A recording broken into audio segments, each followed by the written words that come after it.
Kia ora and welcome to this episode of The Amateur Austenite. I am Frances Duncan, an author and the founder of the Jane Austen Society of Aotearoa, New Zealand. My co-host is Amme. Kia ora.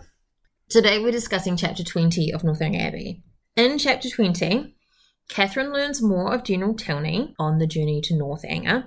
Henry teases her with gothic delights, but when they arrive, the Abbey is distressingly ordinary. And this is the first time that we've got, no, it's actually Catherine, not the author, saying these things. So it's very clearly, this bit's Catherine. It might not have been her before, because it didn't really sound like it was, but this bit, definitely her. Mr. Allen drops her off, which is nice. Yeah.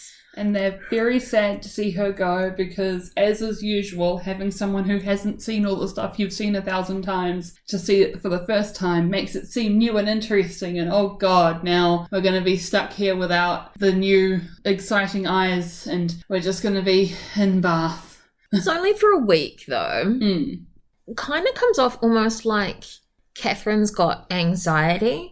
She's worried that she's not going to do the right thing and that she's not going to keep everyone's good opinion. And to be fair, she's hanging out with a bunch of people who are basically strangers. And she's going to stay with them for an extended period. I'd be terrified too. Yeah. The general has incessant attentions and she thinks that maybe she might have been more comfortable if he wasn't so attentive. Yeah, it's like, oh, so the Allens kind of just accepted me as part of the family and expected me to kind of, you know, oh, just grab a glass of water if you're thirsty kind of treatment. And the general was very much like, can I get you anything? Can I do it? How did it? Checking in. It's like, oh, so yeah, we're not happy. Oh, nah. It made it impossible for her to forget that she was a visitor and she felt utterly unworthy of such respect and she didn't know how to reply. Just, oh, sweetheart, also. Like, babes, you're worthy of respect. Captain Tilney comes down late. Catherine thinks it might be because he's been up all night thinking about Isabella. And she feels bad for him. She's so sweet. And she thinks, well, he's not going to like me now very much anyway. His dad's being like, no, you have to be here to see Catherine before we go. It's so rude of you. But he's obviously very much about specific timings for things. And you get that, I think it's like the military background thing. Yeah, of like, things are supposed to happen on the schedule. They follow the schedule. Everything's done on the schedule. We've got to be punctual about the schedule. Oh God, my children are ridiculous and they can't keep to schedules and everything's running late. It's supposed to be out of Milson Street by 10. They were still organising stuff. Totally not okay. And then when they get to Northanger at the end of the chapter, he's like, it's 20 minutes to 5, and everyone just vanishes.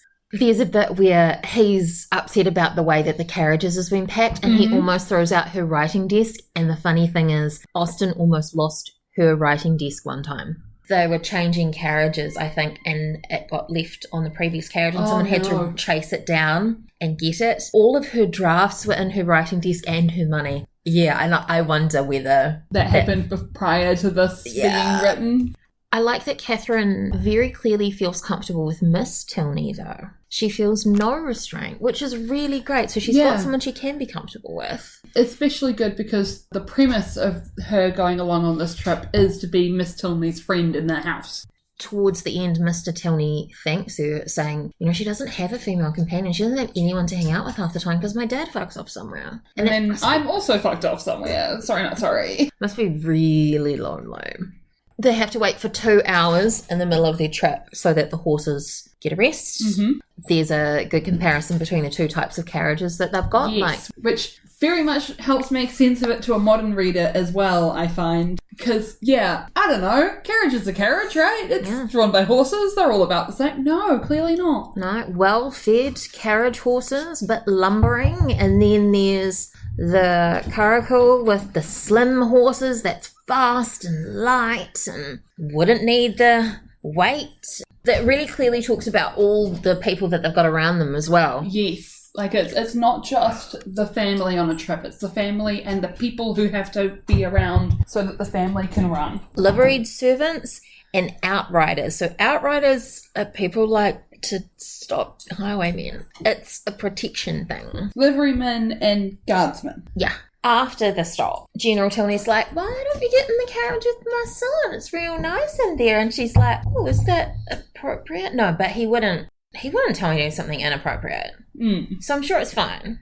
Yeah. There is an element of wiggle room for appropriateness that is endorsed and supervised by the chaperone. The story of someone's grandparents when they were courting during, like, World War II, so, like, they had to have some kind of reason to be around each other and stuff, and so they both claimed to be collecting stamps, so he could visit under the guise of exchanging stamps. And her sister, who would chaperone, would spend a significant portion of those stamp exchanges looking for something in the pantry, and would be away in the pantry for a couple hours so that they could actually engage and socialise and not be, you know, just talking about stamps. And this is a very similar thing of like, I'll just let them be over there. So you're getting that Captain Tilney is very clearly supportive in helping the relationship along? I think so. Okay. I don't trust how you're asking that, though. Oh, no. Like, yeah, totally. He is. It's just interesting that some people would be like, oh, no, he just wants her to see the nice views because it's outside.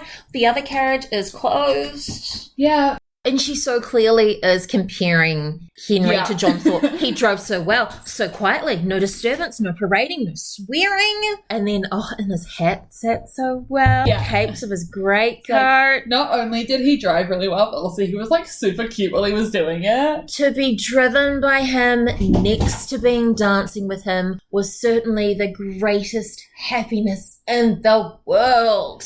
It's like, oh, babes, do you like him maybe? Did you maybe like him? Do you think that maybe you have a little bit of a crush? You think you're gonna cry?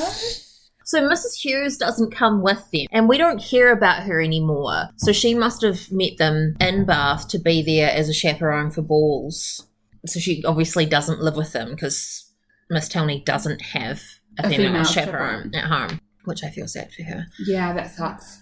Oh, Henry gets into some great flirting again. Oh, it's so cute. This is true book nerd flirting, okay? There is no higher form of flirting than making up a fun little narrative to each other. Are you prepared to encounter all the horrors that are building, such as what one reads about may produce? Have you a stout heart, nerves fit for sliding panels and tapestry? And he does these big, long paragraphs about stuff, and she's like, no, everything's fine. How fearfully will you examine the furniture of your apartment? You will not have a single domestic within call. She's like, no, I'm sure it's going to be fine. And then what happens? And then he goes on, and he's like, no. There might be a dagger and a few drops of blood and remains of an instrument of torture. Nothing out of the common way. Oh my God. It is like flirting because she's getting all wound up about it. And she's like, oh no, everything's fine. No, go on. It's like being like, you're so pretty.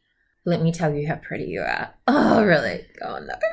It's like a different kind of arousal, I guess. It's so cute. But he gets so amused that he can't continue to do it anymore. I do particularly love one of Catherine's lines where he talks about how the storm is raging and there's almost no light to see by, and with lamp in hand you'll pass through this hidden doorway into the small vaulted room. And Catherine's like, No, I won't. I would be way too scared to do that. No freaking way. He's like, you're not doing very well as a gothic hero in here. It's like, I'm so disappointed. And Austen is like, yeah, no, she's not, is she?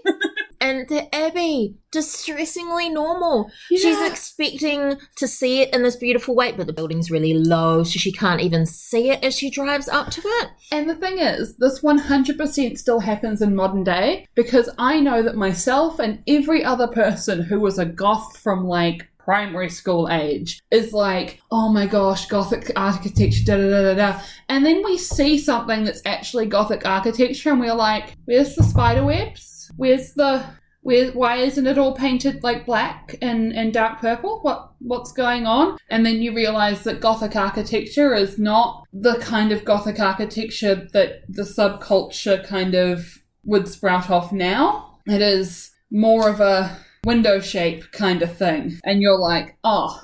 And then you discover that those buildings cost a distressing amount of money to build at the time and would be again to build now. And you're like, that's just the same way as how buying goth clothing is super expensive now. It's still a flex. I get it. When she goes into the Abbey, she doesn't feel any awful foreboding of future misery or suspicion of past scenes of horror, and the breeze didn't waft sighs of the murdered. The only thing it wafted was a thick, mizzling rain. Yeah, which did threaten her hat, which is quite distressing.